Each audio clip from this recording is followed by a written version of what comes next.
আসসালামু আলাইকুম রহমতুল্লাহ। তো আশা করি সকলে ভালো আছেন। আলহামদুলিল্লাহ, আজকে আমাদের মুরগির খামারের মুরগিগুলোর বয়স পঞ্চম দিন। তো আলহামদুলিল্লাহ দেখতে পাচ্ছেন মুরগিগুলো কত সুন্দরভাবে আছে।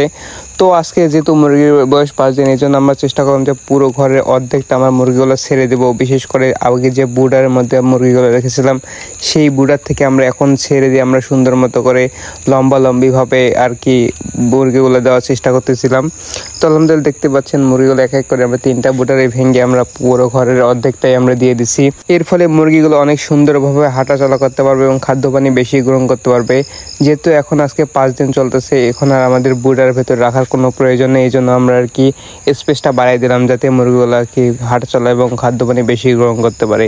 তো আলহামদুলিল্লাহ আজকে রাতে আমাদের ভ্যাকসিন দেওয়ার ডেট আছে। তো আজকে যেহেতু একটু বৃষ্টি আছে এবং ঠান্ডা আবহাওয়া, এই জন্য আমাদের আজকে উত্তম দিন ভ্যাকসিন করার জন্য। আমরা অবশ্য রাতে ভ্যাকসিন করব।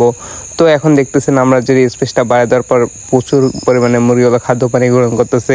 এর ফলে কিন্তু মুরগিগুলো অনেক সুস্থ এবং স্বাভাবিকভাবে থাকতে পারবে। তো আলহামদুলিল্লাহ বিকেলবেলা শিয়াব, আমি, শিপা 3জনে মিলে মাঠে বসে আড্ডা দিচ্ছিলাম। আসলে শিয়াবের গায়ে প্রচন্ড জ্বর, এই জন্য চেষ্টা করলাম শিয়াবকে একটু জাম্বুরা খাওয়ার জন্য। তো শিয়াবের জন্য সবাই দোয়া করবেন, যাতে শিয়াব খুব তাড়াতাড়ি জ্বর থেকে সারিয়ে উঠতে পারে। আসসালামু আলাইকুম রহমতুল্লাহ।